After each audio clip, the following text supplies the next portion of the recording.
हाँ जी बोले। तो सर 2014 की एक फिल्म थी लूसी, जिसमें दिखाया गया कि जब आदमी के 100% बुद्धि न्यूरॉन्स पूरे एक्टिवेट होते तो वो कैसा होता है।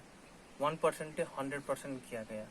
और ये 100% ब्रेन का यूज़, ये बात अभी आध्यात्मिक जगत वेस्टर्न में है वो भी हो रहा है कि अल्फा वेव्स होता है, बीटा वेव्स होता है, बढ़ते बढ़ते ध्यान में तो थीटा वेव्स में जाता है।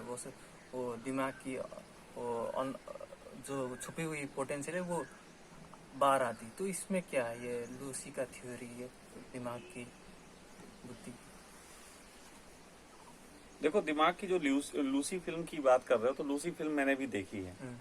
लूसी फिल्म की जो थ्योरी है वो इस तरीके से शुरू होती है कि जब बच्चा माँ के पेट में होता है तो उसको एक छोटा सा चावल के दाने से भी बहुत कम, एक उसके भी एक छोटा सा टुकड़ा उसके अंदर एक ऐसी एनर्जी का होता है जिसके कारण वो बहुत तेजी से ग्रो करता है, और वो ग्रो करता है और इतना बड़ा बन जाता है।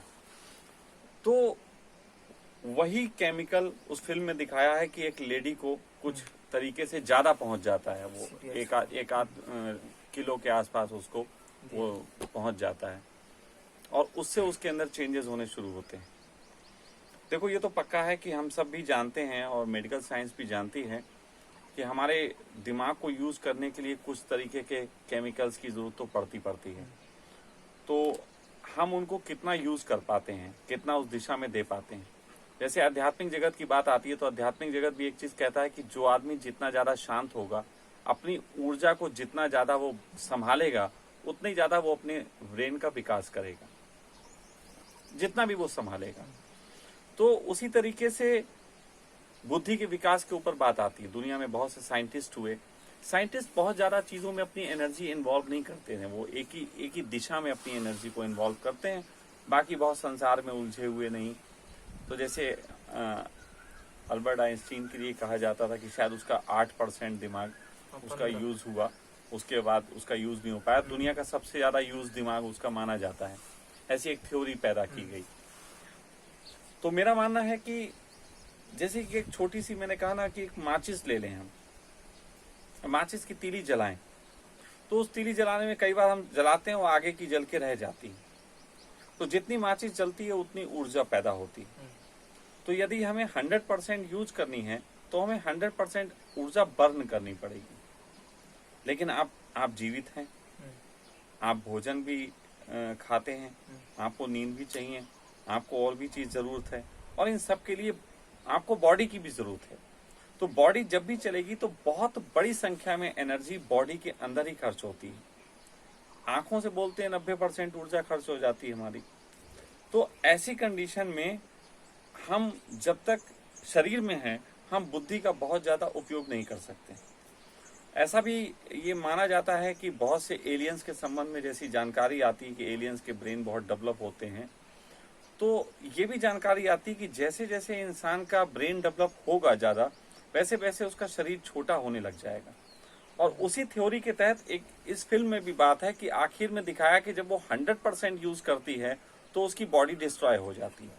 जैसे जैसे उसके परसेंटेज बढ़ते हैं यूज करने के, उसकी बॉडी के पार्ट्स गिरने लगते हैं, उसको उसको दिक्कतें आने लगती हैं, कभी दांत गिरने लगते हैं, कभी बाल झड़ने लगते हैं। तो आप नोटिस करो, ये तो जिंदगी से नोटिस कर लो कि जिंदगी में एक इंसान, वो कहते नहीं कि बाल सफेद धूप में नहीं हुए, ये अनुभव से पके। एक इंसान जितना ज्यादा अनुभव बढ़ता जाता है, उतना ही उसकी शरीर की चीजें जो हैं वो डिस्ट्रॉय होती जाती है।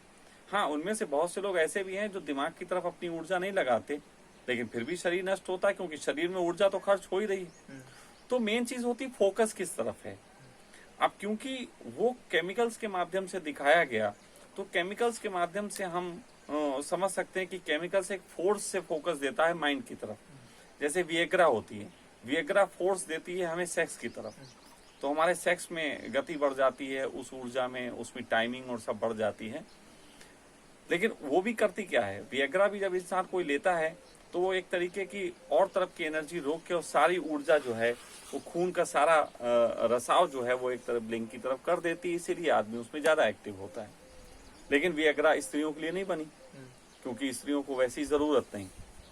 तो दिमाग को हमें इस्तेमाल करना है तो हमें दिमाग के ही उन गुणों को समझना पड़ेगा। दिमाग का गुण जो है वो पहली बात तो ये है कि जितना ज्यादा तनाव में जीता है उतना ज्यादा ब्रेन डेवलप होता है। जो आदमी रिस्क नहीं लेना चाहते, खतरे नहीं उठाना चाहते, इमोशंस के प्रति लड़ना नहीं चाहते, समाज में जो भी हो रहा है उसके प्रति उनमें बगावत नहीं होती, तो ऐसे लोगों का ब्रेन भी डेवलप नहीं होता, ब्रेन भी डेवलप नहीं होता। इसीलिए दुनिया में दो चीजें जो हैं जो इंसान को बगावती बनाती हैं, एक प्रेम और एक सेक्स। ये इंसान को बगावती बना देता है, क्योंकि सोशल हमारी जो संरचना है वो सोसाइटी की संरचना इस बात की है कि इंसान को गुलाम बना के रखा जा सके, क्योंकि सोसाइटी में रहने योग्य वही होता है जो इंसान आसानी से बातें मान ले। तो हमारी शिक्षा भी उसमें से एक कारण है, हमारी शिक्षा भी हमको गुलाम बनाने का काम करती है। हमारी शिक्षा भी ऐसी है कि जितना ज्यादा जो पढ़ा लिखा आदमी होता है, जैसे आईएएस, पीसीएस, इंजीनियर्स, डॉक्टर्स, ये सब बहुत सोशल होते हैं, क्योंकि इनको पढ़ पढ़ के इनका दिमाग जो है एक खास दिशा में एक्टिव कर दिया जाता है। तो बाकी बनावट ये सेक्स और प्रेम का विरोध है। सेक्स चाहिए तो शादी करो, शादी चाहिए तो नियमों में रहो, पैसे कमाओ, दुकान चलाओ, जॉब करो और अपने जीते रहो। लेकिन अगर इसके बगैर तुम्हें जीना है तो विद्रोह करना पड़ेगा, सोसाइटी तुम्हारी बात मानेगी नहीं, क्योंकि उसकी संरचना ऐसी है। तो दो चीजें ऐसी हैं जो बगावत का काम करती हैं, लेकिन इसमें बगावत का काम सही मानों में जो है वो करता है धर्म। धर्म की जो बगावत है वो सेक्स के लिए नहीं है, धर्म की बगावत प्रेम के लिए नहीं है, धर्म की बगावत है फ्रीडम के लिए। और वो फ्रीडम ऐसी है कि सेक्स की फ्रीडम भी, लव की फ्रीडम भी, हर चीज की फ्रीडम। लेकिन फ्रीडम का मतलब उपद्रव भी नहीं है, ध्यान रखना है। तो एक आदमी जब स्पिरिचुअली जर्नी में वाकई में चेस करता है, तो स्पिरिचुअल का मतलब नहीं होता कि हम सब कुछ छोड़ के किसी एक दिशा में, स्पिरिचुअल का मतलब होता है कि हम सब कुछ में अपना सब कुछ पाएं। एक तरीके के ऐसा समझ लो कि हर चीज में हमें आजादी का स्वाद हो। तो उसकी वजह से जो फाइट करता है तो ब्रेन डेवलप होता है। लेकिन वही बात है कि जब तक हम शरीर में हैं, ब्रेन कितना भी डेवलप हो जाए उसका एक खास हिस्सा ही डेवलप हो पाएगा। अब आइंस्टीन के बारे में जब कहते हैं 8%, तो मैं इससे राजी नहीं होता, मैं इससे राजी नहीं होता। मुझे ऐसा लगता है कि परसेंटेज कैसे तय करोगे, परसेंटेज कैसे तय करोगे?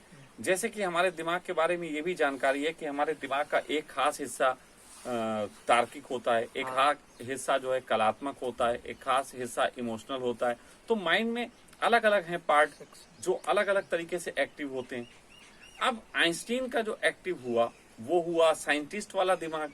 अब जब साइंटिस्ट वाला दिमाग एक्टिव हुआ तो उसने तो केवल साइंटिस्ट वाले दिमाग का खर्च किया होगा, तो वो 8% लेते हैं। वो 8% का मुझे समझ में नहीं आता कि 8% वो किस तरीके से बात करते। मेरे हिसाब से आइंस्टीन ने अपनी ब्रेन का 90% खर्च किया होगा, और वो 90% खर्च करना, लेकिन क्योंकि किसी एक पार्ट का 90% खर्च किया जो कि साइंटिस्ट माइंड था, जो कि तार्किक दिमाग था, तो इस वजह से उसका खर्च करने से हुआ तो 90%, लेकिन जब इन टोटल का उन्होंने निकाला होगा तो वो आया 8%। आप मेरी बात समझ रहे हो? तो इन टोटल का, तो पहली बात तो ये है कि जैसे लूसी की जो थ्योरी पे हम बात कर रहे हैं, लूसी की थ्योरी ये है कि इंसान के अंदर सभी जानकारियां हैं, इंसान के अंदर A to Z, मतलब न्यूट्रॉन, प्रोटॉन, इलेक्ट्रॉन से लेके अभी तक की जितनी जानकारियां हैं, अस्तित्व के पहले एटम से लेके, वो सारी जानकारियां उसके दिमाग में हैं।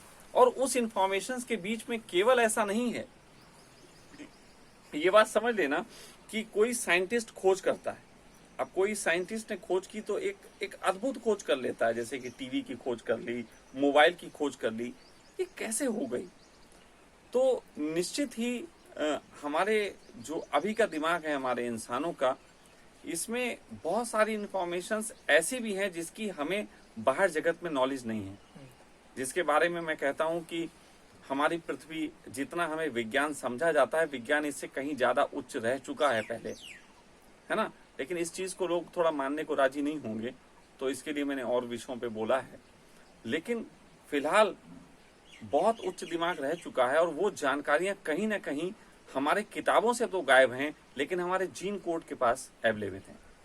तो जब भी कोई आदमी एक खास कंसेप्ट पे अपना कंसंट्रेट करता है माइंड, जैसे कि मैं कई बार बोलता हूँ कि आप अगर पहलवान को मिलें, किसी पहलवान को मिले और बहुत अच्छी बॉडी देखें तो मन करता है मैं भी ऐसी बॉडी बना लूं। तो इसका अर्थ है कि हमें हमारे जीन कोड में कोई वो तत्व भी था जो पहलवान जैसा होना चाहता था। तो जब कोई पहलवान देखता तो उसकी याद आ जाती और हम चाहते हैं कि हम पहलवान हो जाएं, है ना। तो केवल पहलवान लेकिन वो हो पाता है, क्योंकि फिर वो और चीजों को ध्यान नहीं दे पाता। कभी कोई आदमी किसी कलाकार को देख के समझता है हम कलाकार हो जाएं, वो आर्टिस्ट होने लग जाता है। कभी कोई स्पिरिचुअल व्यक्ति को देख के लगता है कि मैं स्पिरिचुअल हो जाऊं, तो वो स्पिरिचुअल होने की तरफ बढ़ता है। थ्योरी ऑफ लूसी की जो सबसे बड़ी खासियत है, वो खासियत ये है कि वो पहले एटम से लेके और वर्तमान तक की टोटल नॉलेज तुमको देना चाहती है। इन टोटल नॉलेज, सारी नॉलेज। इसीलिए वो आखिरी में कहते हैं ना कि वो एक छोटी सी जो है पेन ड्राइव में आपको सब कुछ दे के चली जाती है, लेकिन उस सबको देने के लिए अपने को डिस्ट्रॉय करना पड़ता है। अब 24 घंटे कोई आदमी अपने को डिस्ट्रॉय नहीं करना चाहता। एक स्पिरिचुअल थ्योरी के तहत बताऊं, ये बात यहाँ दिव्या बैठी है और दिव्या को पता है। दिव्या ने एक बार देखा है, लेकिन मेरी जिंदगी में 4-5 बार ऐसा हुआ। 4-5 बार ऐसा हुआ है कि मेरे बाल अचानक सफेद होने लगे। 4-5 बार ऐसा हुआ है कि मेरी चेहरे पे झुर्रियां और ये सब चीजें आनी शुरू हुई। लोगों को समझ में नहीं आता कि ये सब चीजें कैसे होती हैं। और फिर 4-5 बार ऐसा भी हुआ कि लौट के फिर वो ग्लो भी आता है और फिर वो झुर्रियां भी गायब होती हैं और साथ साथ जो है बाल भी काले होने लग जाते थे। तो मैंने जब देखा कि मैं बहुत ज्यादा आत्मिक रूप से एक किसी खास टॉपिक पे या किसी खास विषय पे बहुत गहरे जाता हूँ, कोई खास शिविर लेता हूँ, जैसे अभी भी मैंने ये शिविर लिया था यहाँ पे, तो वो जो शिविर लेता हूँ तो उस शिविर में खास तरीके के माइंडसेट को तैयार करके ही मैं उसमें उतर पाता हूँ। और ये दिमाग से नहीं होता, ये अंदर कॉन्शियस से होता है। तो यानी कि कोई ऐसा तत्व है जो बहुत एक्टिव होके हमारे दिमाग के उस हिस्से पे जाके काम करना शुरू करता है, जो उन नॉलेज को भी निकाले जो नॉलेज हमारे किताबों से गायब हैं, लेकिन कहीं ना कहीं हमारे कॉन्शियस में है। तो जब वो तत्व ज्यादा एक्टिव हुआ है, मैंने देखा है कि मेरी बॉडी गलने लगती है, मतलब बॉडी गलने लगती है, मैं उसके नुकसान होते हैं। लेकिन फिर कैसे रिकवर होती है? रिकवर का वही है कि फिर मैं छोड़ देता हूँ। मैं दिव्या से लास्ट टाइम जब हुआ था, मैंने बोला था दिव्या अब मैं बात नहीं करूंगा, अब मैं 1 साल तक लगभग किसी को नहीं लेना चाहता, ना ध्यान के लिए ना किसी चीज के लिए। और मैं अपने में बैठ गया, अपनी जिंदगी को एंजॉय किया, खाया पिया, वैसे ही माइंडसेट वहां से हटा तो फिर अपने तरीके की बॉडी रिकवर कर जाती है। लेकिन अगर मैं उसी माइंडसेट में लगातार रहने लगूं तो ऐसा बहुत संभव है कि मैं कम समय में लोगों को बहुत सारी जानकारियां दे दूं। जैसे कि मैं वीडियो के माध्यम से बोलता हूं, कई लोगों को समझ में नहीं आता ये वीडियो से क्यों बोलता है, लेकिन मैं वीडियो से इसलिए बोलता हूं कि कई ऐसी इंफॉर्मेशंस हैं मेरे अंदर, कई ऐसी चीजें हैं मेरे अंदर जो मुझे लगता है कि अभी बाहर जगत में इनकी जरूरत है और बोलना है। तो मेरी वो इन्फॉर्मेशंस को मैं स्टोर कर देना चाहता हूँ। जैसे कि लूसी फिल्म में दिखाया कि पेन ड्राइव में वो आपको स्टोर करके दे रही है, ऐसे ही मैं भी अपनी उन नॉलेज को आपको स्टोर करके यूट्यूब पे वीडियो इन सब के माध्यम से छोड़ रहा हूँ। ये फुटप्रिंट्स ही हैं जो आगे चल के बहुत लोगों के बहुत तरीके के काम आएंगे। हाँ, ये जरूर है कि मेरी बहुत सी बातें हैं वो जो मैच नहीं करेंगी उन लोगों को उन धर्म पुस्तकों से जो उन्होंने पढ़ी हैं। लेकिन जितनी पुस्तकें पढ़ी हैं जरूरी थोड़ी ना नॉलेज उतनी हो। परमात्मा उतना तो है नहीं जितना पुस्तकों में लिख दिया गया। परमात्मा तो अनंत है और उस अनंत में पुस्तकें ऐसी हैं जैसे कि एक रेत का जर्रा। अब रेत के जर्रे में हम उलझ गए कि रेत का जर्रा ही परमात्मा है और हम उसमें अटके पड़े हैं। तो मैं उस रेत के जर्रे के और थोड़े अंश बढ़ा रहा हूँ, मैं उसमें और थोड़ा विस्तार कर रहा हूँ। और मैं ये नहीं कह रहा परमात्मा इसमें है, मैं ये कह रहा हूँ इसमें उसकी इंफॉर्मेशन है, तुम इसको यूज कर सको करो। धर्म ग्रंथ का मतलब ये नहीं होता कि इसको पढ़ के हमें ऐसा पाना है, बल्कि धर्म ग्रंथ का मतलब होता है कि उसमें कुछ क्लूज हैं, जब आप जीना शुरू करोगे तो वो सिम्टम्स आपसे मैच खाएंगे। धर्म ग्रंथ एक तरीके का टेस्टिंग किट है कि वो उनमें जो लिखा हुआ है अगर आपके साथ वो घट रहा है इसका मतलब you are in right track. बस इतनी सी धर्म पुस्तक की बात है। लेकिन लोग धर्म पुस्तक को पढ़ के और कंठस्थ कर लेते हैं। कंठस्थ करने की कोई जरूरत नहीं, अपने गले से कंठस्थ नहीं करना है ना, अपनी कॉन्शियस से कंठस्थ करने की बात आती है। तो लूसी की थ्योरी बिल्कुल सही है, मैं उसको राजी हूँ। लेकिन वो एक फिल्मांकन के रूप में दिखाया गया, एक फिल्म के रूप में दिखाया गया, और फिल्म के रूप में वो एक चीज है। और दूसरी में अगर रियल होनी हो तो उस थ्योरी पे हमें फिर प्रैक्टिकली उसी तरीके के केमिकल्स की खोज करके, अब वो फिल्म में जो दिखाया गया असलियत में होता है नहीं होता है मुझे पता नहीं, लेकिन अगर उसी तरीके के केमिकल्स को खोज करके हम किसी आदमी के साथ फोर्सफुली ऐसे उपयोग करें तो ऐसा बहुत संभव है कि हम इंसान से बहुत सारी इंफॉर्मेशन उसके माइंड से ले लें, लेकिन उसमें वो जल्दी मर जाएगा। हम लोगों ने ये भी सुना है, ऐसा करके कहीं कहीं विचार आते हैं, कुछ फिल्मों के माध्यम से भी आए, कि एलियंस जो होते हैं वो हमारे माइंड के साथ एक संपर्क स्थापित करते हैं, और माइंड के साथ जब संपर्क स्थापित करते हैं तो इंसान एक अवचेतन अवस्था में चला जाता है ना। ये हिप्नोटिज्म में भी होता है।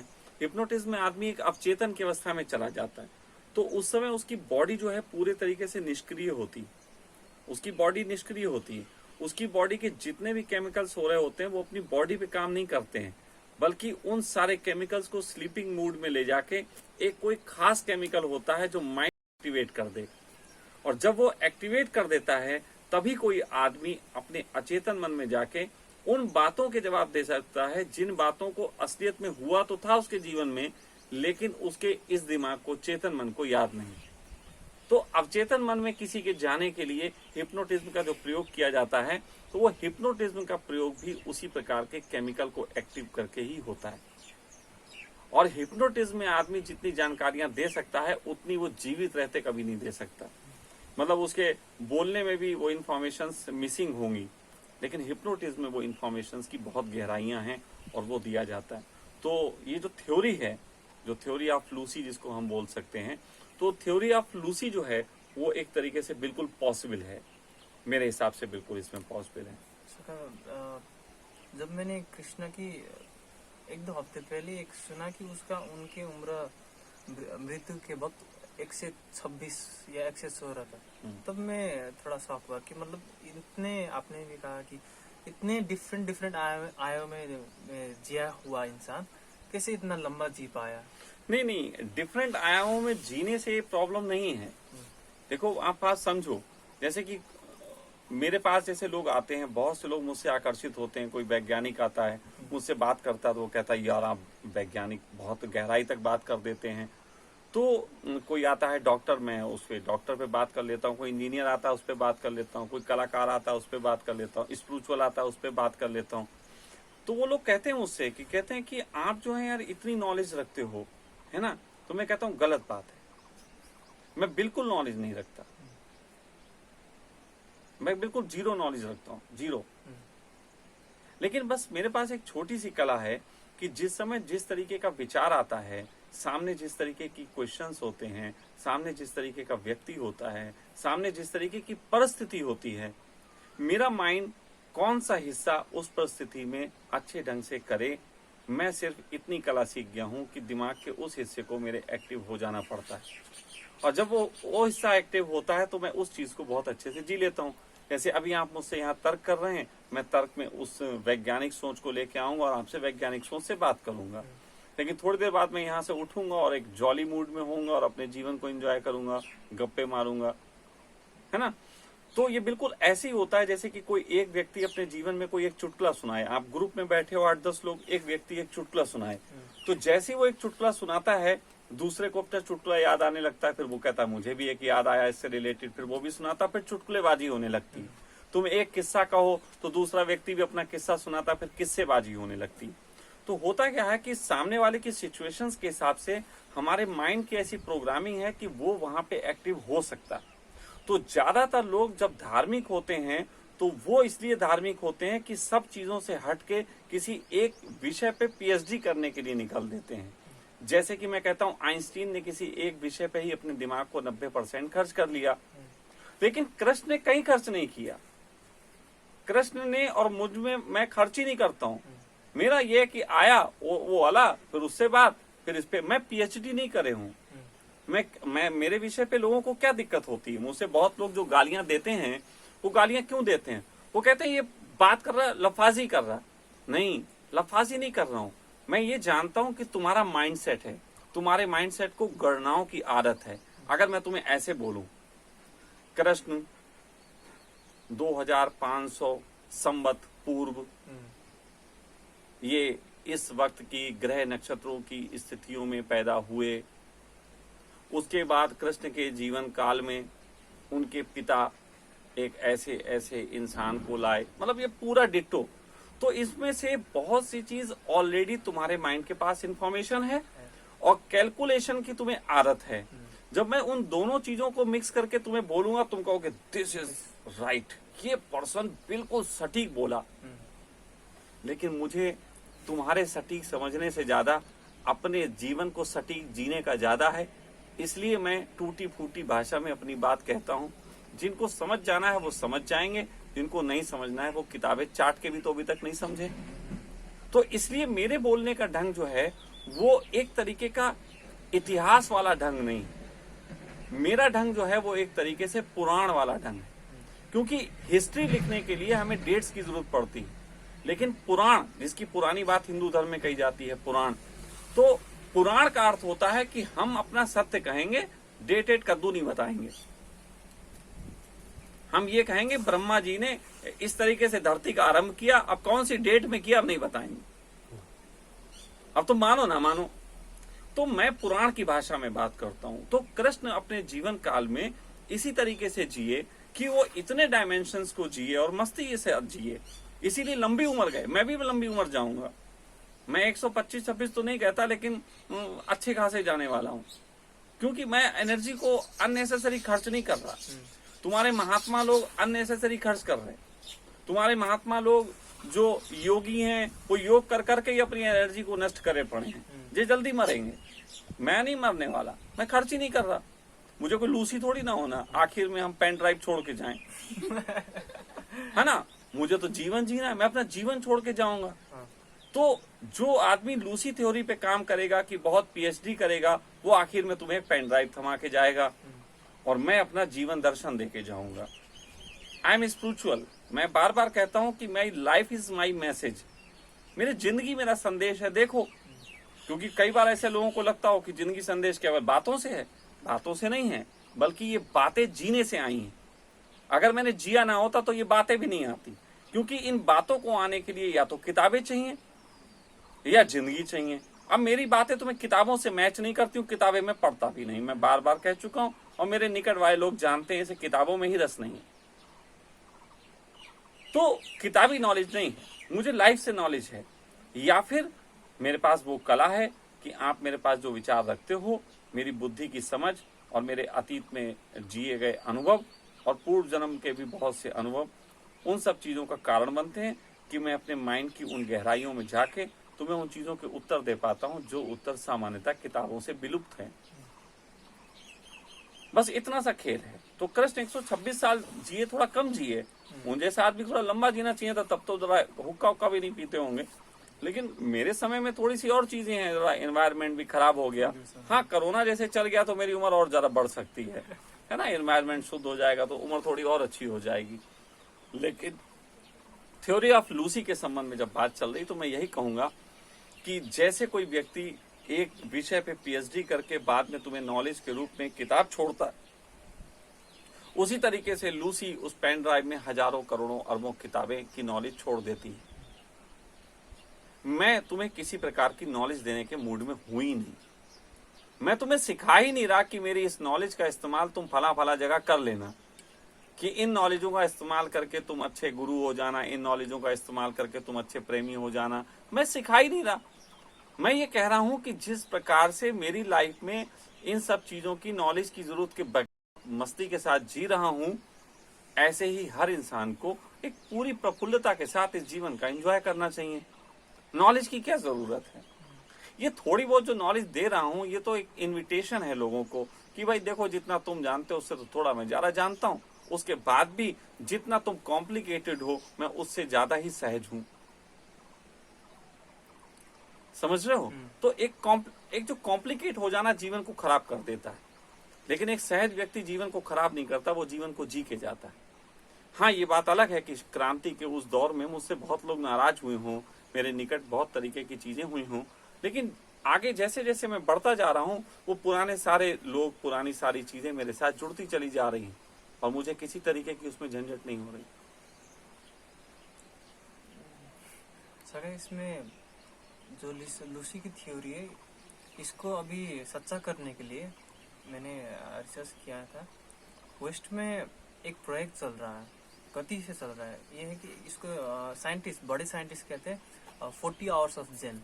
इसमें क्या करता है कि उन्होंने जो बुद्धिस्ट मेडिटेटर्स है उनके दिमाग को वो ईसीजी लिया है, हाँ। बहुत से, और वो लिया है, और किसी को आपने बुद्धि बढ़ाना है तो उनको $50,000 ऐसे देना पड़ेगा, और वो 40 आवर्स उन साइंटिस्ट के साथ रहेंगे, और वो आदमी के साथ वो दिमाग ईसीजी देगा, और उसको वो मेडिटेटर का दिमाग जैसा था तब वो रेप्लिकेट करने के लिए, कॉपी करने के लिए कहते हैं, ये ऐसा है, ये ऐसा है, ये ऐसा कर सकते हैं। तो ऐसे अभी प्रयोग कर रहे हैं टेक्नोलॉजी से। ये कहाँ तक जा सकता देखो, है? प्रयोग सही है। किसी भी इंसान के अंदर उस तरीके की चीजें कुछ की जा सकती हैं कि एनर्जी खास तरीके से एक दिशा में एक्टिव हो जाए। इसकी बहुत तरीके हो सकते हैं, जैसे कि सबसे बड़ा तरीका इलेक्ट्रोमैग्नेटिक फील्ड की स्पीड का बढ़ना। मैं कई लोगों को बताना चाहता हूं आज वो बात। कई बार ऐसा होता है कि योग निद्रा के प्रयोगों में बहुत लोग उतरते हैं तो उन्हें खास तरीके की ईचिंग होती है बॉडी पे। वो एक ईचिंग ऐसी होती है, ना तो गंदगी से है, ना उनको कोई डिजीज हो गई है, ना ही कोई मच्छर काट रहा है, ना कोई बिस्तर में खटमल है, लेकिन एक ईचिंग होनी शुरू होती है। तो वो ईचिंग इस बात का प्रमाण है, जो मैंने महसूस किया है, कि जैसे ही हमारी बॉडी में इलेक्ट्रोमैग्नेटिक फील्ड की गति फास्ट होती है, जैसे ही वो तेजी से गति करना शुरू करता है, ईचिंग शुरू होने लग जाती है। जैसे आप लोगों ने देखा होगा, वैसे मैं ना करूं लेकिन कई बार ऐसा होता है, लेक्चर्स के दौरान बैठा हुआ जिस समय आप लोगों की बातों का जवाब दे रहा होता हूं, उस समय मेरे खुजली होती, मेरे कई बार खुजली होती, मैं कभी नाक पे करता हूँ, ऐसे करता हूँ, कुछ करता हूँ, ये खुजली करता हूँ। अभी भी मैंने ऐसे किया तो नाक की खुजली मिटाई थी बातों बातों में। तो ये जो चीजें हैं वो होती हैं, और ये होती हैं इसलिए क्योंकि जिस वक्त मैं आपकी उन बातों का जवाब देता हूं तब मेरी बॉडी में इलेक्ट्रोमैग्नेटिक फील्ड में गति होती है, और वो गति एक खास तरीके से सेट होती है, जिसकी वजह से मेरा माइंड का खास हिस्सा एक्टिवेट होता है। सबसे पहले बॉडी पे ही, ऊपर की साइड में, क्योंकि इस पूरी पृथ्वी की जो नॉलेज है वो पृथ्वी के कण कण में नहीं है, बल्कि इस पूरी पृथ्वी की नॉलेज जो है वो इसके वायुमंडल में, इसकी इलेक्ट्रोमैग्नेटिक फील्ड में है। तो इलेक्ट्रोमैग्नेटिक फील्ड जो है वो अपने आप में काम है। जैसे डाटा भी जो हम ट्रांसफर करते हैं वो भी इलेक्ट्रोमैग्नेटिक फील्ड के माध्यम से ही होता है। तो आदमी के माइंड पे किसी तरीके से कुछ लगा के और उसकी इलेक्ट्रोमैग्नेटिक फील्ड का चेक करके कि क्या स्पीड है, और किन किन स्पीड पे चेक करके माइंड के किस हिस्से पे उसको और ज्यादा प्रभावशाली ढंग से बढ़ाया जा सकता है। तो इट इज पॉसिबल, ये संभव है कि एक इंसान को एक खास तरीके के प्रयोग में कुछ चीजों से गुजार के उसके माइंड का खास हिस्सा सक्रिय कर ले। तो मैं संभव होने से इनकार नहीं कर रहा, लेकिन मैं कहता हूं कि ये सब मेरे वो नहीं है। कोई मेरे पास आए बोले स्वामी जी आप एक्टिवेट कर दो, मैं इस मूड में नहीं हूँ। मैं तुम्हारी जिंदगी एक्टिवेट कर सकता हूँ जिसे तुम जीना शुरू कर दो, बाकी कोई खास हिस्सा तुम्हारा एक्टिवेट करके बुद्धिमान बना दूं, ऐसा कोई मेरे पास झंझट नहीं है। हाँ, तुम अपनी अंदर से बैठ के किसी खास विषय पे चिंतन करके और तुम उसकी गहराइयों में उतर सकते हो, ये तुम्हारे सबके पास कला है, इसके लिए मेरे पास आने की जरूरत नहीं। मेरे पास तो अगर आना है तो बस एक ही चीज के लिए कि जिंदगी कैसे अच्छे ढंग से जी जा सके, है ना, कैसे अंदर के उन तत्वों को छोड़ने की हम कला जाने जो वक्त आने पे खुद एक्टिवेट हो जाते हैं। जैसे तुम्हारे पीछे सांड लगता है, तो सांड लगता है तो अगर अचानक भाग खड़ा हो तो तुम किसी किताब को नहीं पढ़ते कि कौन सी गली में घुसना है, तुम भागते हो और अपने तरीके से अपना डिफेंस कर लेते हो। तो जीवन उसी तरीके से हर व्यक्ति के अंदर ऐसी एनर्जी होती है कि वो अपने आप किस परिस्थिति पे किससे लड़ा जा सके उसके लिए एक्टिवेट होती है, और उसी चीज को धर्म जो है चेतना बोलता है। मैं उसी चेतना के जागरण के लिए अपने पास इनविटेशन देता हूँ और बकवास चीजों के लिए नहीं।